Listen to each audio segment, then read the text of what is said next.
चार चरणाचा असून या अभंगाद्वारे माऊली जगाला सांगतात, उपदेश करतात की बाबा रे, या मृत्यू लोकामध्ये, या सृष्टीत आणि मनुष्य देहामध्ये जन्माला आला तेव्हा हे जे गणगोत आहे, नाते गोते आहे, हे सगळे नाशिवंत आहे. ढग येतं ना आकाशात, ते ढगाची सावली काही वेळापर्यंत असते, सूर्याचं ऊन पडलं की ते नष्ट होते. त्याप्रमाणे हे नाशिवंत आहे. म्हणून तुम्ही भगवंताला, त्या अविनाशी परमात्म्याला ओळखा. विठ्ठल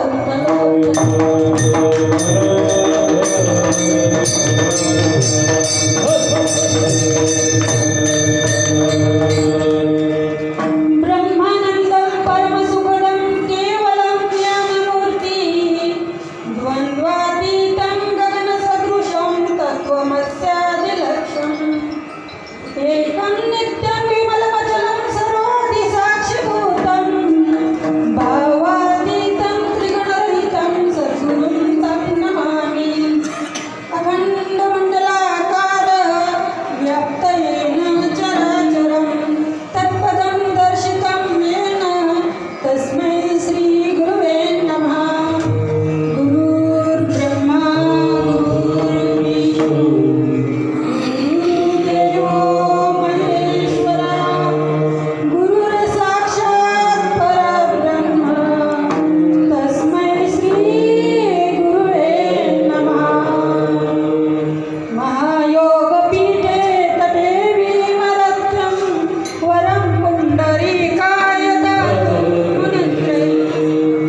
तुझ्या मंदिरी आर्त जीवास तृप्ती, तुझ्या दर्शनी लोक स्वानंद घेती.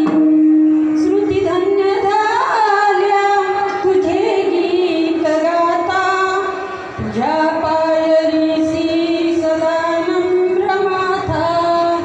सामर्थ्याने गजाननाचा संत गाये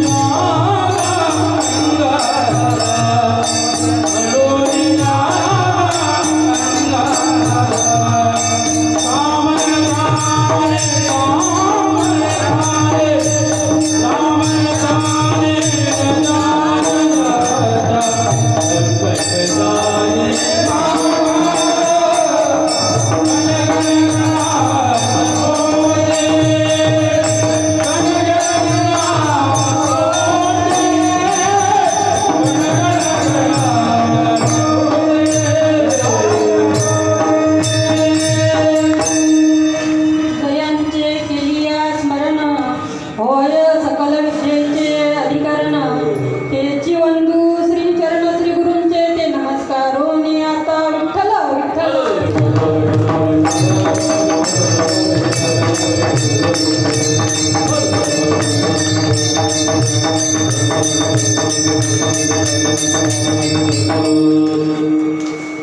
कीर्तनाच्या अभंगाचं निरूपण करण्या अगोदर अल्पसा परिहार देणं आवश्यक आहे. आवश्यक नाही, अति आवश्यक. बघा, आज हा जो कीर्तनरूपी सेवेचा कार्यक्रम या ठिकाणी आयोजित केला गेला, आमचे आदरणीय भिकाजी बाबा सोनटक्के यांच्या म्हणजे निमित्तच हा कार्यक्रम आहे.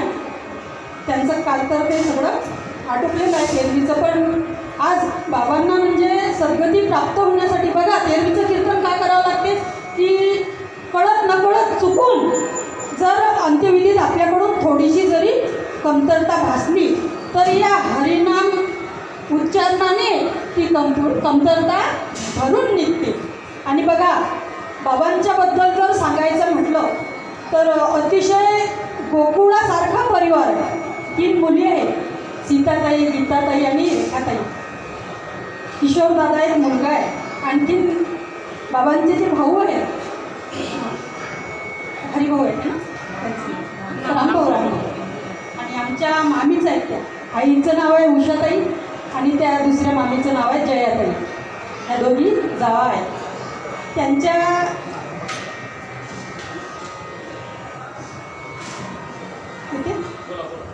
त्यांच्या मुलीचं नाव दीपा आणि मुलाचं नाव कुशाल. आणखी भरपूर परिवार आहे, खूप सुंदर परिवार आहे. आणि बाबांच्याबद्दल जर सांगायचं म्हटलं तर खूप अभिमानाने सांगावंसं वाटते की या भारतात आपलं धर्मशास्त्र काय सांगते की 2 जण खूप श्रेष्ठ आहे, पुण्यवान आहे. एक म्हणजे संत आणि दुसरे म्हणजे सैनिक. कारण संत हे हातात शास्त्र घेऊन आपल्या धर्माचं रक्षण करतात आणि सैनिक हे हातात शस्त्र घेऊन आपल्या देशाचं रक्षण करतात. आणि ती सैनिकाची भूमिका बाबांनी निभावली, अतिशय श्रेष्ठ कर्म केलं. आणि रिटायरमेंट नंतरही बाबांनी अतिशय म्हणजे आदर्श जीवन जगलं. बघा, एक प्रचंड असं व्यक्तिमत्व होतं बाबांचं. व्यक्ती गेल्यानंतर त्या व्यक्तीची ती रिकामी जागा असताना ते पोकळी आठवत असते, वेळोवेळी त्यांचं स्मरण होत असते. बघा, बाबांच्या सहवासात आम्ही बरेच वेळा भेटलो. त्यांना भेटून खूप म्हणजे असं वाटत होतं की बोलावं, एकदम असं जवळचे नातेसंबंध. आणि या कार्यक्रमाने आणखीनच नातेसंबंध जवळ आले. विठ्ठल विठ्ठल.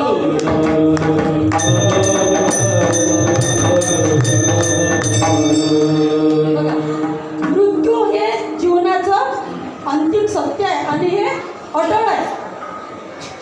मृत्यू सर्वांनाच येतो, एक ना एक दिवस सर्वांनाच जावं लागते.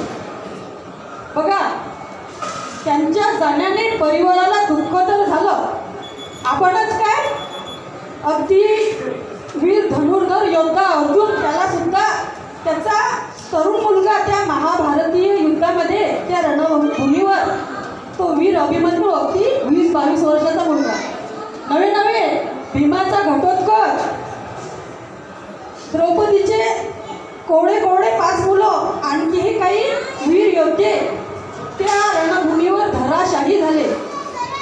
बघा, त्या अर्जुनाचा धैर्याचा बांध फुटला, भगवंताने ओळखलं आणि त्याचा तोल जाण्या अगोदर भगवंताने अर्जुनाला सावरलं. अर्थात मृत्यूचं गूढ रहस्य उकलून सांगितलं. विठ्ठल विठ्ठल.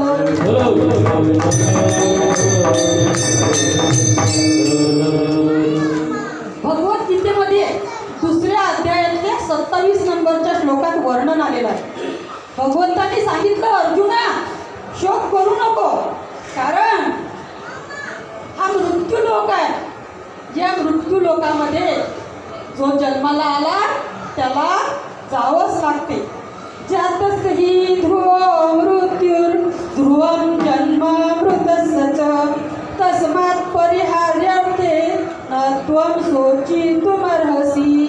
आणि या 2ऱ्या अध्यायातल्या गीतेच्या 27 नंबरच्या श्लोकाचा अर्थ ज्ञानेश्वर माऊलींनी ज्ञानेश्वरीच्या 2ऱ्या अध्यायातल्या 159 नंबरच्या ओवीमध्ये सांगितलं. माऊली म्हणतात, उपजे ते नाशे नाशले पुनरुपी दिशे हे घटिका यंत्र ऐसे परिभ्रमेल्या. अर्थात जो जन्माला आला त्याला मृत्यू आहे आणि मृत्यूनंतर परत जन्मसुद्धा आहे. विठ्ठल विठ्ठल.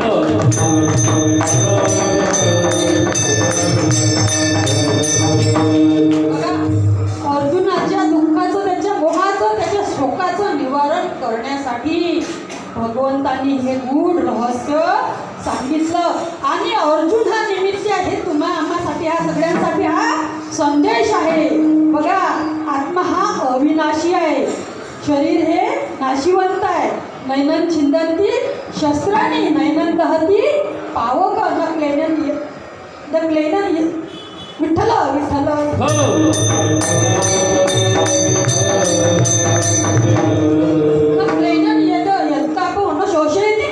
म्हणजे आत्मा हा शस्त्राने कापल्या जात नाही, पाण्याने भिजवल्या जात नाही, वाऱ्याने सुकवल्या जात नाही, अग्नीने जाळल्या जात नाही.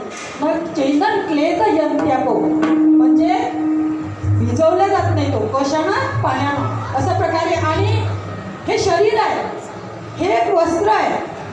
हे शरीर रूपी वस्त्र जीर्ण झालं की तो आत्मा सोडून देते आणि नवीन वस्त्र परिधान करते. संस्कृतमध्ये कपड्याला वास म्हणतात. भगवंतांनी सांगितलं 2ऱ्या अध्यायातल्या 22 नंबरच्या श्लोकात, वासांसी जीर्णानि यथा विहाय नवानि गृह्णाति नरोपराणि तथा शरीराणि विहाय जीर्णान्य अन्यानि संयाति नवानि देहि. वास म्हणजे कपडा. कपडा ज्याप्रमाणे आपण बदलतो त्याप्रमाणे तो आत्मा हे शरीर बदलत असते. म्हणून दुःख करण्याचं काही कारण नाही. आपल्याला सुद्धा एक दिवस जावं लागणार आहे. येथे उरोनेरी आले अवतारण हेरते पामर जीव किती. इथे देवालिकांना सुद्धा अवतार कार्य संपवावं लागलं, कारण याचं नावच मृत्यू लोक आहे. विठ्ठल विठ्ठल.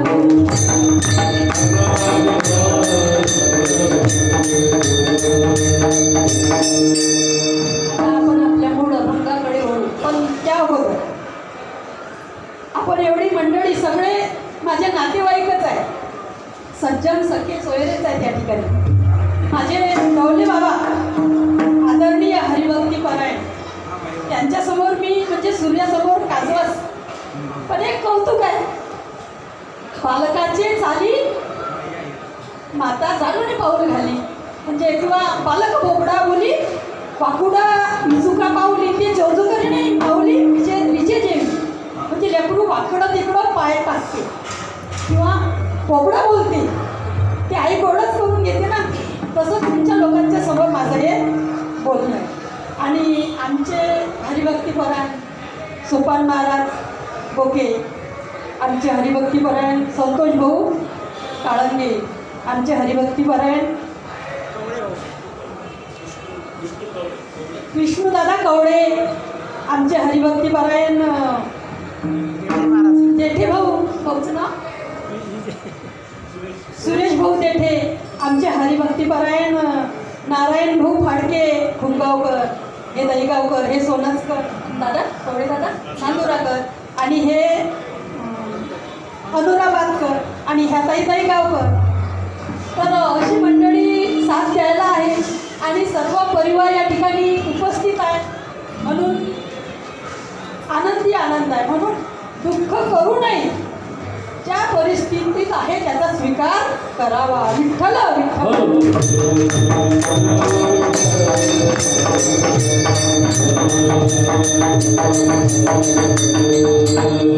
विश्ववंद्य माऊली ज्ञानेश्वर महाराज या अभंगाद्वारे सांगतात की या मृत्यू लोकामध्ये या देहामध्ये जन्माला आला तर भगवंताला ओळखा, पण त्या अगोदर आपल्याला स्वतःची ओळख करावी लागेल की भगवंताने इथे 84 लाख योनी निर्माण केल्या. अनेक पशु आहे, पक्षी आहे, जीवजंतू आहे, प्राणी आहे, पण त्यामध्ये हा आपला नरदेह आहे, हा काही वेगळा आहे, काहीतरी विशेष आहे. या नरदेहामध्ये कोणाचमध्ये आपल्याला भगवंताने विवेक बुद्धी दिली आणि त्या विवेक बुद्धीचा उपयोग भगवंताच्या प्राप्तीसाठी करावा. कारण या देहानेच भगवंताची भक्ती घडते. याची देही घडे देवाचे भजन,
हा जो मनुष्य देह आहे हा योग प्रधान आहे आणि बाकीचे जे जीवजंतू आहेत, जे पशु पक्षी आहे, प्राणी आहे, ते भोग प्रधान आहे. भोग प्रधान म्हणजे ते मागच्या जन्मात केलेलं कर्म भोगण्यासाठी या जन्मात त्यांना पशु योनी प्राप्त झाली म्हणून त्यांना हा जन्म मिळाला. माऊली म्हणतात ना की केले कर्म झाले त्याची भोग आले आणि उपजले मेले. केले कर्म झाले त्याची भोग आले.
चांगलं कर्म करावं, सत्कर्म करावं.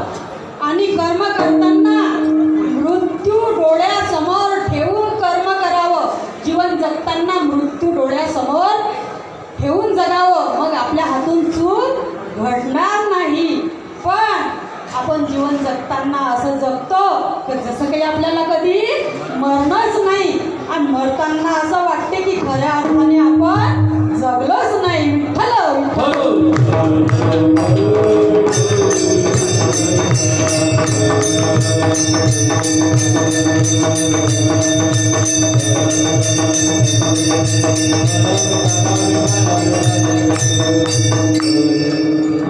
कबीरदासजी म्हणतात, जब हम पैदा हुए जग हसा हम रोए, जब हम पैदा हुए जग हसा हम रोए, ऐसी करणी कर चलो खुद हसे जग रोए. जाताना अलविदा करताना लोकांना रड आलं पाहिजे आणि आपण हसत गेलं पाहिजे. मरताना पश्चाताप नाही झाला पाहिजे. असं जीवन बघा, असं कर्म करा माणसाला.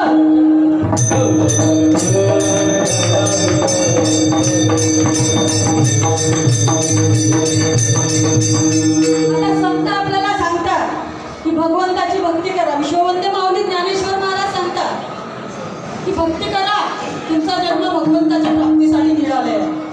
आता शांतीब्रह्म एकनाथ महाराज सुद्धा सांगतात की तुम्हाला जर प्रारब्धाचा भोग चुकवायचा असेल तर एका जनार्दनी हरिकृपे त्याचा, पण हरीची कृपा तेव्हा संपन्न होईल जेव्हा हरीचं नाव घेसान. पण आजकाल सगळ्यांना एवढे कामं असतात की माळ हातात घेऊन जपात बसायला कोणाला वेळ नाही.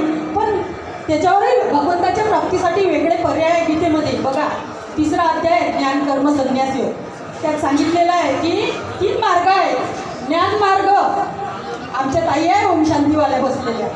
ज्ञान मार्ग, एक उपासना मार्ग आणि एक भक्ती मार्ग. मग भक्ती करा, म्हणजे भक्ती केली की तुम्हाला भगवंताची प्राप्ती होते. विठ्ठल विठ्ठल.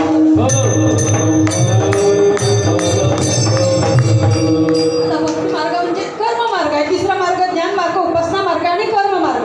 आता कर्म मार्ग म्हणजे कामामध्ये कामा आणि काही म्हणा राम राम, जाईल भावश्रम सुख होईल दुःखाचे. आता काम करताना बी नाम घ्यायचं, म्हणजे आपल्याला काही त्याला वेळ लागत नाही. हातामध्ये काम आणि मुखामध्ये राम. शांतीब्रह्म एकनाथ महाराज सांगतात ना की हरी हरी तुम्ही अशा प्रकारे. विठ्ठल विठ्ठल.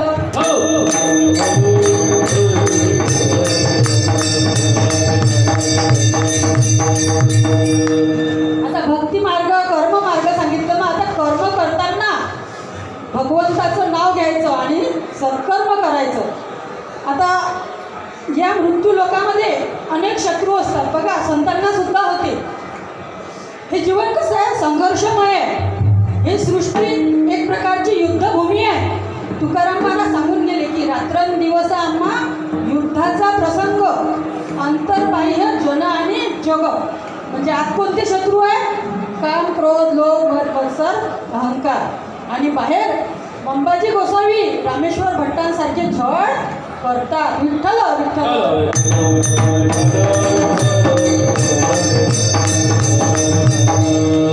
तुकाराम महाराजांचं जाऊ द्या, अर्जुनाने ते खरोखर युद्ध केलं. पण भगवंताला सारथी बनवलं आणि सत्याचा मार्ग स्वीकारला म्हणून विजयी झाला. व्यासांनी सांगितलं ना 18व्या अध्यायातल्या 78 नंबर श्लोक, यत्र योगेश्वर कृष्ण यत्र पार्थो धनुर्धर तत्र श्रीर्विजयो भूतीर ध्रुवा नीतिर्मतीर मम. अर्थात जिथं योगेश्वर भगवान कृष्ण आहे आणि अर्जुनासारखा धनुर्धर आहे तिथं विजय निश्चित आहे. म्हणून आपण सुद्धा आपल्या बुद्धिरूपी म्हणजे आपल्या बुद्धीला बुद्धिरूपीला भगवंताला सारथी बनवा आणि आपल्या इंद्रियाचे घोडे भगवंताच्या हातात द्या. म्हणजे आपलं कर्म चांगलं होईल. आणि हेच ज्ञानेश्वर माऊली सुद्धा अभंगाच्या पहिल्या चरणात सांगतात.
आपल्याला जे साधू संत तुकाराम महाराजांसारखे, शांताराम एकनाथ महाराजांसारखे उदाहरणं देतात अभंगात, ते सुद्धा संसारिकच होते. पण संसारात असून भजन करावे वेळोवेळा,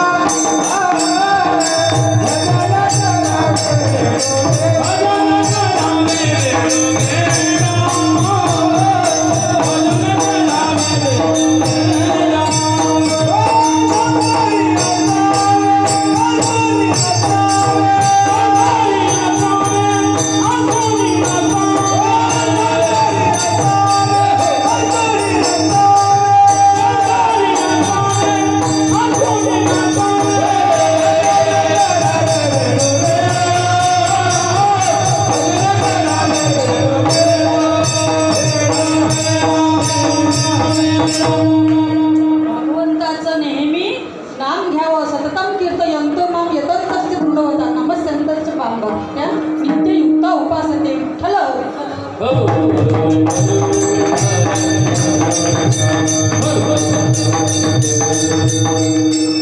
भगवंताचं नाम घ्या, सत्संग करा. एका गरीब माणसाने सत्संग ऐकल्यानंतर त्याला असं वाटलं की संतांना गुरु करावं. गेला तो संतांकडे आणि म्हणायला लागला की महाराज, मला तुमच्याकडून अनुग्रह घ्यायचा आहे, काही हरकत नाही म्हणे, पण एक अट आहे माझी. काय अट आहे म्हणे, तुला मी दिलेल्या मंत्राची नाही काही एक माळ तरी जपावी लागेल. तो म्हणे जमणार नाही. म्हणे का जमणार नाही म्हणे, महाराज पत्नी आहे, मुलं बाळा आहे, आई वडील आहे, त्यांचं अतिशय प्रेम आहे माझ्यावर आणि मला त्यांना सांभाळावं लागते, त्यांच्या खाण्यापिण्याची व्यवस्था करावं लागते. मी एकटाच घरचा कर्ता पुरुष आहे, म्हणून मला माळ घेणं वगैरे जमणार नाही, मला वेळ मिळत नाही. अरे म्हणे कशासाठी करतात म्हणे, त्यांच्यासाठी, नाशिवंत आहेत म्हणे, सगळे स्वार्थी आहेत म्हणे, तू त्यांना खाऊ पिऊ घालतो म्हणे, म्हणून ते तुझ्यावर प्रेम करतात. बघ म्हणे मी तुला सांगतो, 2-3 दिवस आजारी पडण्याचं संग कर, ठीक आहे, आणि असं कर म्हणे 2 दिवस आजारी पड, 3ऱ्या दिवशी मरणाचं सोंग कर. तुला परीक्षा घ्यायची आहे ना, तू म्हणतो ना म्हणे की त्यांचं माझ्यावर खूप प्रेम आहे, काही प्रेम मिळले, सब पैसे ते है भाई, अपना तो कोई नाही, ठीक आहे म्हणे. महाराजांनी सांगितल्याप्रमाणे त्यांची एक गुप्त मीटिंग झाली. गेला घरी, थंडी वाजते, तापाला, अंगावर गोदडी घेतली, झोपला. आई आले म्हणे काय झालं बाळा, काही नाही म्हणे, अंगाला हात नको लावून, कान सोडून 4 बोटं ताप आहे, थंडी वाजते. 2 दिवस आजारीपणाचं सोंग केलं. 3ऱ्या दिवशी तद्धाम परमम मम, मरणाचं सोंग केलं. आता रडायला लागली. आई म्हणते देवाने मी काय दिसली नाही काय बाई ग. वडील म्हणतात आता माझं काही राहिलं नव्हतं, मला नेलं असतं तर बरं झालं असतं. पत्नी म्हणते शेरभर कुंकू सोबत नेलं, शेरभर म्हणजे 1 किलो सोबत नेलं असतं तर बरं झालं असतं. मी काय करंट्या कपायाची इथं राहिली. तिकडून महाराज येतात. आता यांचं ठरलेलं असतं. महाराज म्हणतात रडू नका, तुम्ही जीवावर उदार झालेल्या आहात ना, त्यांच्यासाठी तुम्हाला वाटते ना की आम्हाला नेलं असतं तर बरं झालं असतं, काही हरकत नाही म्हणे. एका ग्लासात पाणी आणा. पाणी आणलं. बघा म्हणे हे औषध आहे. वास्तविक पाहता तो अंगारा होता साधा आपला गजानन महाराजांसारखा. पाणी आणा. पाणी आणलं आणि त्या ग्लासामधल्या पाण्यात चुटकीभर 1 चिमूटभर अंगारा टाकला आणि सांगितलं साधू महाराजांनी की हे प्राणी जो प्राशन करेल तो मरेल आणि तो तुमचा मुलगा जिवंत होईल. ते पाणी नेलं वडिलांकडे. वडिलांकडे गेलं. वडील म्हणतात मी पेलं असतं महाराज, पण तिचं कसं होईल. आईकडे नेलं. आई म्हणते आता या म्हाताऱ्या माणसाचं माझ्याशिवाय कोण करेल, सुख आहे सुख आहे. पत्नीजवळ नेलं. पत्नी म्हणते मी सुद्धा घेतलं असतं, पण माझे मुलं लहान आहे. आईशिवाय मुलं पोरगी असतात म्हणून मी सुद्धा घेत नाही. शेवटी साधू महाराज म्हणतात माझं काही लग्न झालेलं नाही, मी संन्यासी आहे, मला काही मुलं बाळ नाही, पत्नी सुद्धा नाही, माझं कोणी मागे नाही आणि पुढे नाही, म्हणून मी हे प्राशन करतो. साधूबाबांनी ते पाणी प्राशन केलं आणि आवाज दिला ए राजू उठ. असा राजू उठला. त्यावेळेस कळलं की या जगात काही बहीण कुणाची नाही. बहीण कुणाची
बिरबलाने सांगितलं की माणसाला स्वतःचा जीव प्रिय आहे. नाही म्हणे खोटी गोष्ट, आईला मूल प्रिय आहे. नाही म्हणे, अरे म्हणे सिद्ध करून दाखव. हो म्हणे लवकरच सिद्ध करून दाखवेल. हॅलो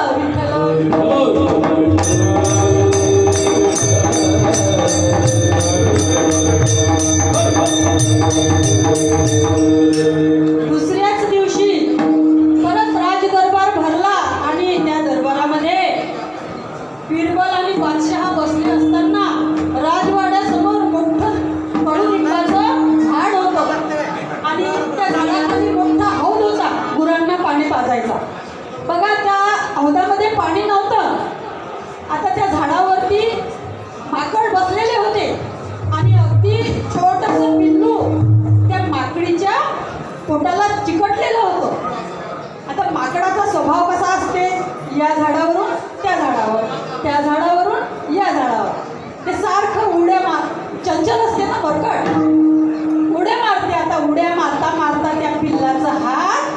सटकला आणि जसा सटकला तसा धप्पदिशी हौदात पडलं. मग आता हौदात पडलं, आई आहे ती मारली ना उडी टोटलीशी खाली हौदात उडी मारली, पकडलं पिल्लाला आणि घट्ट छातीशी धरलं. बादशाह म्हणते बघ बघ बिरबल, कालच्या दिवशी मी तुला सांगितलं ना की आईला मूल प्रिय आहे. बिरबल म्हणतात नाही हुजूर, नाही सरकार, तुम्हाला सिद्ध करूनच दाखवे. विठ्ठल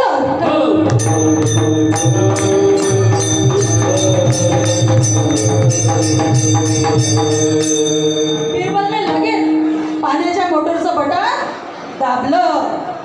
दाबलं आणि पाण्याचा पाईप हाती घेतला आणि त्या हौदामध्ये ती मागडी उभी असताना त्या हौदात ते पाणी चालू करून दिलं, पाईप टाकून दिला.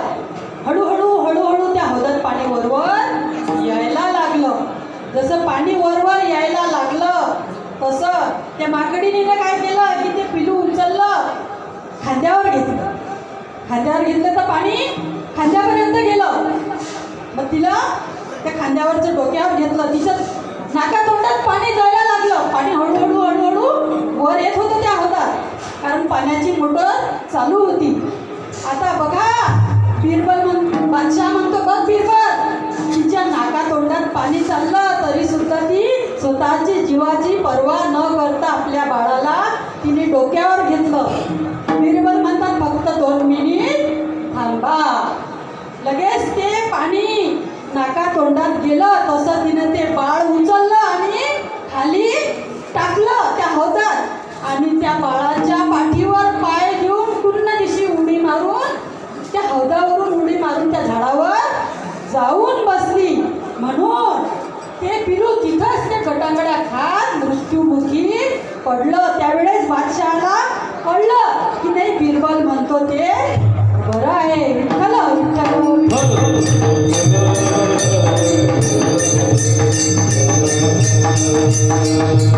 हेच ज्ञानेश्वर महाराज अभंगाच्या पुढच्या चरणात. गौडाचे बाय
कौनाचे मायबापन कौनाचे गणगोत.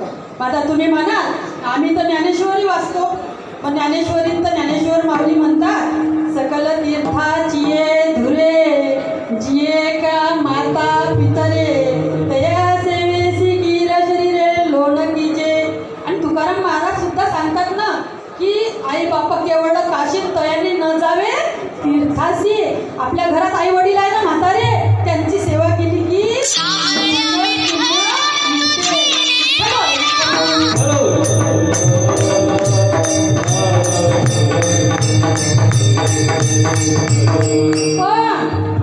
या ठिकाणी ज्ञानेश्वर माऊली म्हणतात कौनाचे मायबापन कौनाचे गणगोत. मग संतांना काही काही मात्या पित्यांसाठी हे उदाहरण सांगावे लागतात, सर्वसारखे नसतात.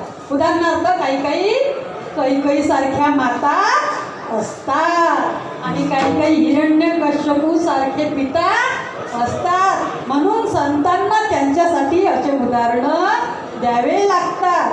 म्हणून या ठिकाणी काही शंका घेऊ नये. बघा जगद्गुरु तुकाराम महाराजांनी सुद्धा एका अभंगात सांगितलं, गाथा वाचत जा, अभंगात खूप छान छान माहिती मिळते की माय बाप जरी सरपी नका बोका, असे उदाहरण संत देत असतात. विठ्ठल विठ्ठल.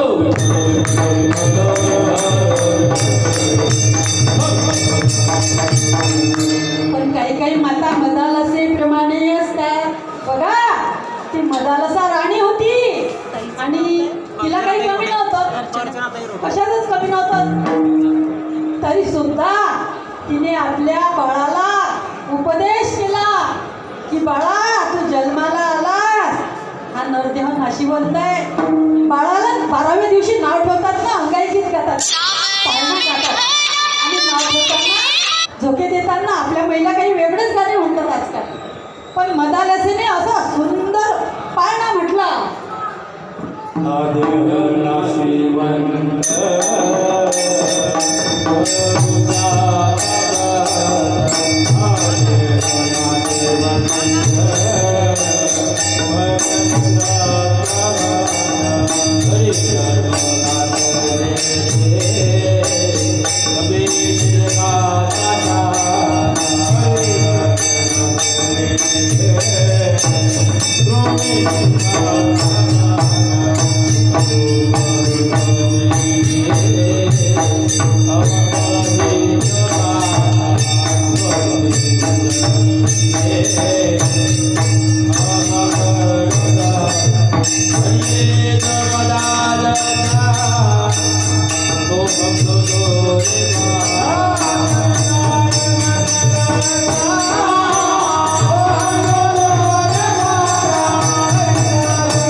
संस्कृती आहे, आपली परंपरा कायम चालू राहिली पाहिजे, म्हणून आपल्या मुलांना पण शिकवलं पाहिजे. पण काही काही मुलं ऐकतच नाही, म्हणतात ना घरच्यांचं ऐकत नाही, बाहेरच्यांचं ऐकल्याशिवाय राहत नाही. म्हणून मुलांना बाहेर सुद्धा सत्संगामध्ये पाठवलं पाहिजे. विठ्ठल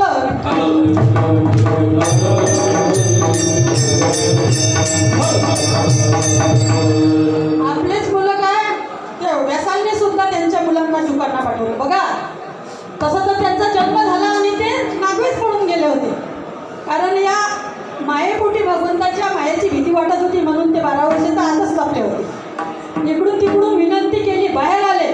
आल्यावर गेले, शेवटी व्यासांनी आपल्या शिष्यांना पाठवलं, 2 भागवताचे श्लोक सांगितले, त्यावेळेस ते आले. बरं मग आल्यावर भागवतही शिकले. मग वडिलांची इच्छा असते की आपली वंशवेल वाढावी. त्यांनी म्हटलं की बाळा रे तू लग्न कर. नाही म्हणे बाबा, ही भगवंताची माया फार दुस्तर आहे, या मायेच्या अलिप्त राहायचं आहे.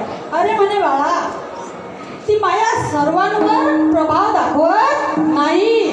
बघा माया कुणाला त्रास देते, जो त्या मायेचा दास बनते ना त्याला माया त्रास देते. म्हणून मायेचे दास बनू नाही, मायापतीचे दास बना. विठ्ठल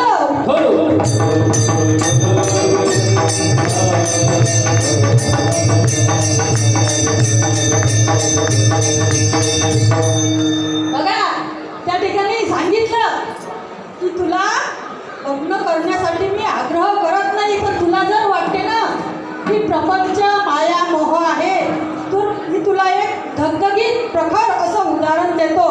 ते म्हणजे जनकजीचं. तू त्यांच्याकडे जा आणि त्यांच्याकडून उपदेश घे. बघा आता व्यास महर्षी हे सरस्वती नदीच्या तीरावर शम्याप्रास नावाच्या आश्रमात राहत होते, ते भारतात. आणि हे जनकजी कुठं? नेपाळ. बरोबर आहे ना? विठ्ठल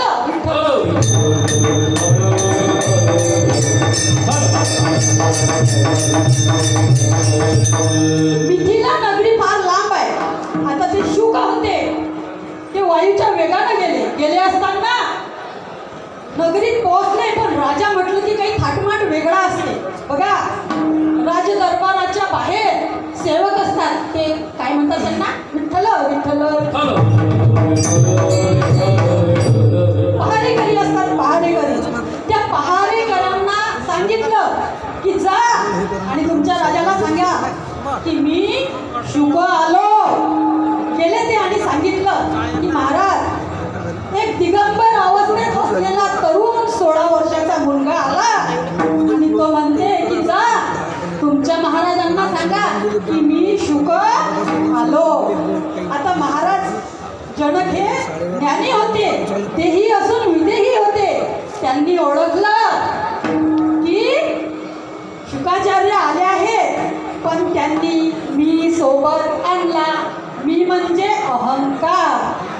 त्यांनी सांगितलं की जा शिपायांनो आणि त्यांना सांगा की तुम्ही जे सोबत आणलं ते तिथं टाकून द्या. विठ्ठल विठ्ठल.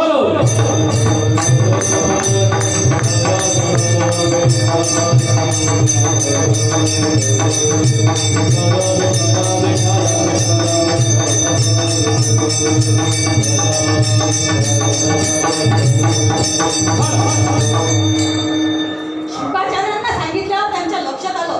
विवेक बुद्धीचा वापर केला. बघा, माणसानं कधी कधी विवेक बुद्धीचा वापर करायला पाहिजे. प्रत्येकालाच असते ती, पण आपण आतमध्ये शिरत नाही. आपण फक्त बाह्य दृष्टीनं विचार करतो. विठ्ठल विठ्ठल विठ्ठल.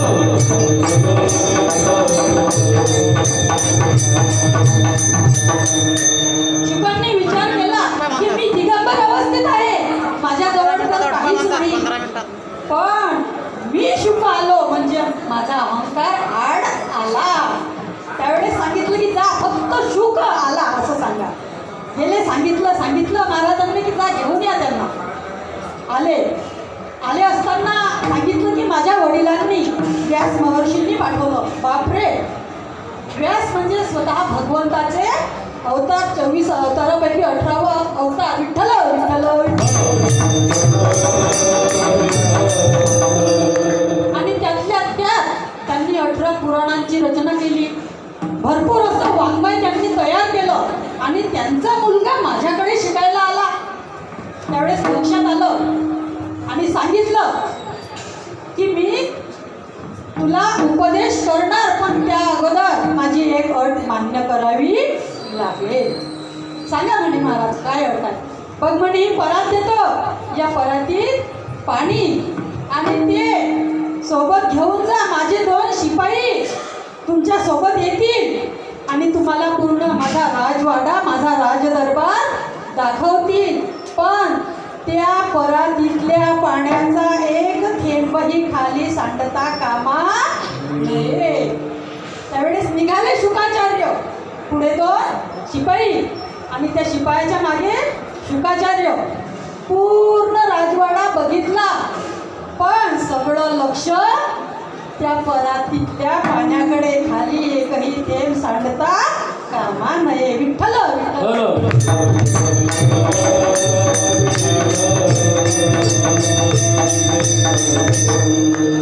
जनक. ठेवली परात खाली आणि सांगितलं की आलो महाराज. ठीक आहे म्हणे, राजवाडा बघितला. हो, काय आहे राजवाड्यात. महाराज म्हणे माझं लक्ष सगळं या परातीतल्या पाण्याकडेच होतं. बघा, म्हणून जसं शुकाचार्यांनी त्या परातीतल्या पाण्याकडे लक्ष दिलं, त्यांनी राजवाडा बघितला, पण कुठं काय आहे त्यांना कळलं नाही. विठ्ठल विठ्ठल.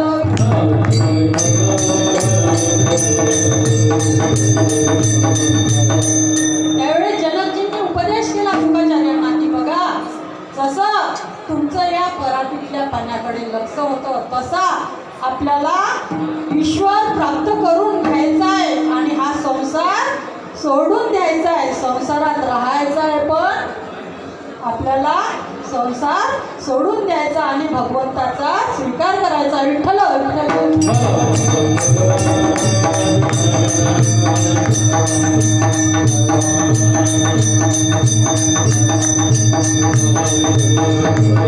बघा, शुकाचार्यांना जनकजींचा अधिकार कळला.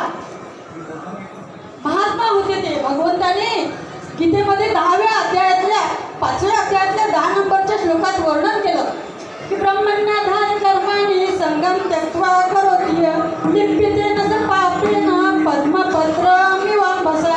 आणि या 5व्या नंबरच्या श्लोकाचा म्हणजे 5व्या नंबरच्या अध्यायातल्या 10व्या नंबरच्या श्लोकाचा अर्थ ज्ञानेश्वर माऊलींनी सुद्धा 5व्या अध्यायातल्या 50 नंबरच्या ज्ञानेश्वरीच्या ओवीत सांगितला की तो कर्मे करी सकळे परी कर्मबंधा नाकडे जैसे न सिंपे जळी जळे पद्मपत्र.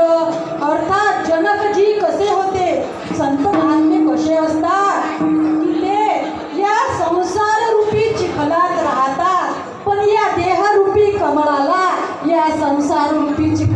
स्पर्शही होऊ देत नाही. हेच ज्ञानेश्वर माऊली अभंगाच्या तिसऱ्या चरणाचं. विषयाचे समसुख देखरेखी पावले.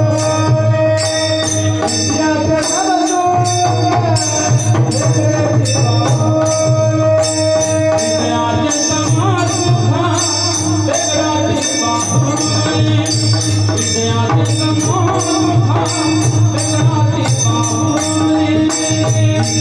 समसुख देखरेखी पावले.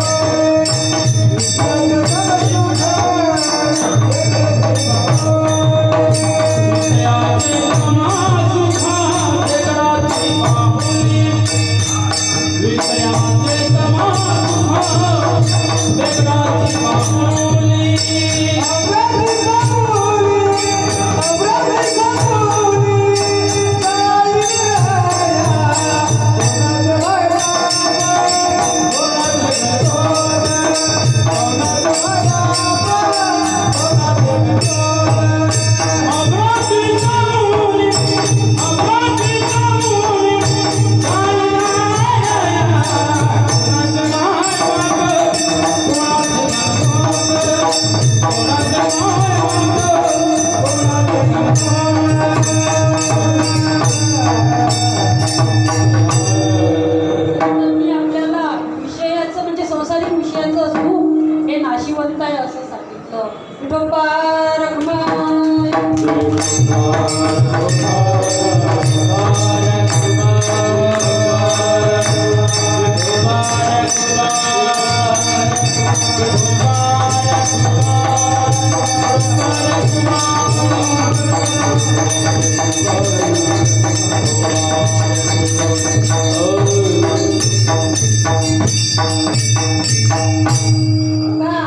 आदरणीय हरिभक्त परायण आचार्य नायसे महाराज आले, त्यांना खुर्ची द्या. बाहेर बसलेले पटकी महाराज. विठ्ठल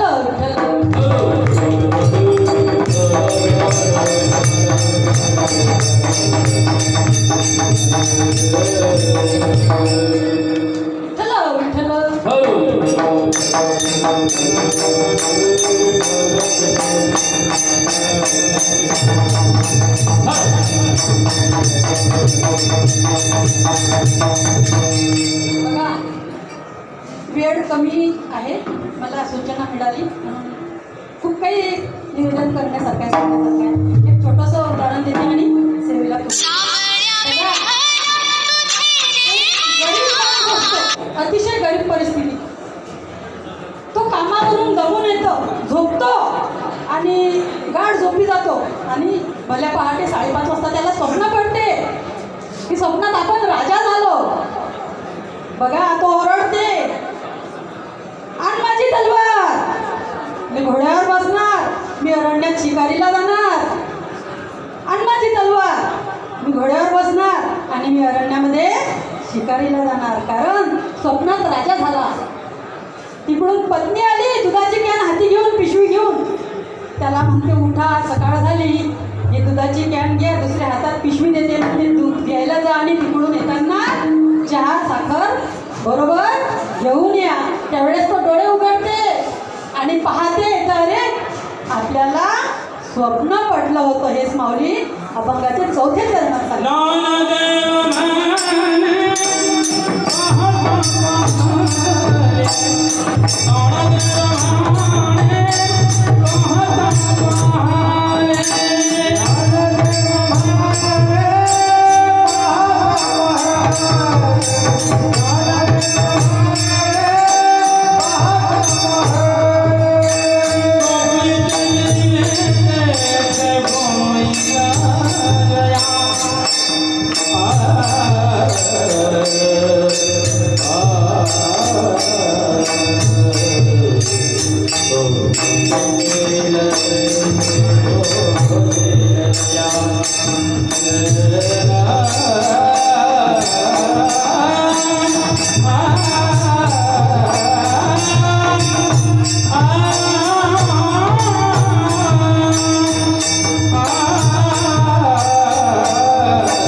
ज्ञानेश्वर महाराज सांगतात